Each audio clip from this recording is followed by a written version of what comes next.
My name is Patrick Ho. I'm a senior artist. I'm responsible for concept art, modeling, and texturing. Today we're doing a concept paint-over for the player respawn tube for PlanetSide 2. The player respawn tube is where players are rematerialized after confirmed KIA status through the use of nanite rebirthing technology. Cool stuff. The model for this concept was originally created in Maya 2012, and then I do a paint-over in Photoshop CS3. I start with a rough sketch over the surface of the model, and I'm thinking about surface details that aren't only aesthetically pleasing, but also serve as a purpose or function that support what this machine is and does. Once I have something I like, I screen back the rough drawing and go back over it with clean line art on another layer, and solidify the designs. I usually work in multiple layers. The groundwork we put into the original PlanetSide established the foundation for much of the look and feel of PlanetSide 2. There's usually a lot of back and forth cleaning up things. The look for the player respawn tube in PlanetSide 2 is going to reflect a lot of what's going on with similar design elements that this respawn tube will be placed in. So we're talking about a lot of hard edges and angles and a lot of clean surfaces in this particular example. Once I've gotten a solid line work for the design, I'll begin shading. With the shaded render as a base, I start laying in some stronger shadows and highlight details. I work in multiple layers. I like to use a combination of the airbrush tool, gradient tool, and line tool. I'm working in grayscale at the moment, but we'll add color later. The shaded render serves as a base for the light and shadows, and the vector render is used as an easier and faster way to maintain certain details, as well as make quick selections in Photoshop. The line art also serves another purpose. It'll serve as shadow areas for a lot of the detailed paneling that goes into the player respawn tube. You'll see that I'm also adding highlights with the pen tool that'll give a lot of that paneling pop and dimension. For the most part, we're given a fair amount of liberties when we're doing concepts. After laying in most of the detailed shading, I start to add various textures to add extra surface details.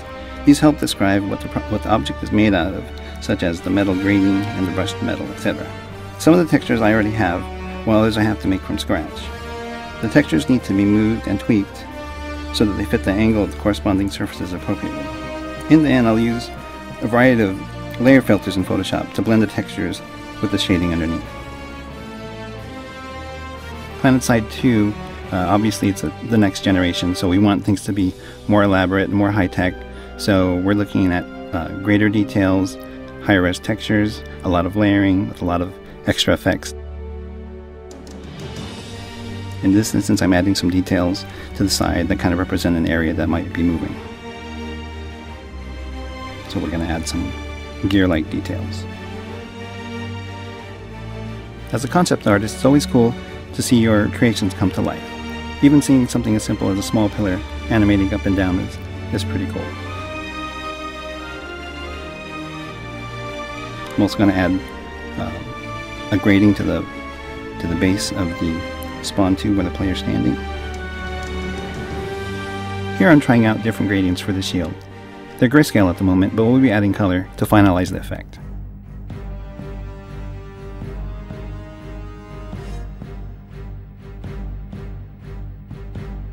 Once I'm done with the shading portion, we go over colors, and in this instance we're looking at working with warm and cool colors for the metal and a tertiary color for the energy color, which also represents the player factions.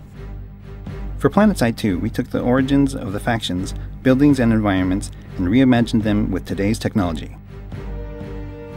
The details on the shield will also be referenced for our effects team.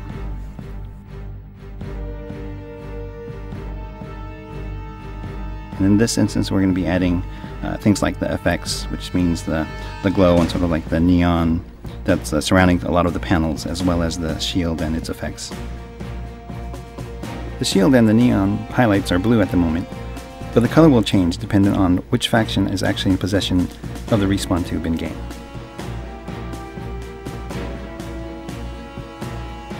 To add finishing touches, I add sharper highlights to the edges and reflected light from the neon and the shield.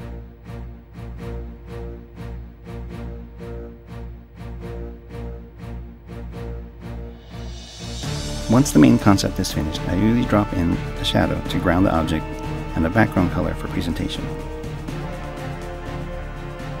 And there you have it, the final concept for the player respawn tube for PlanetSide 2. I can't wait for you to see the final result in-game. For PlanetSide 2 and Sony Online Entertainment, this has been Senior Artist Patrick Ho. Thanks for watching. Also, for more information, check out planetside2.com.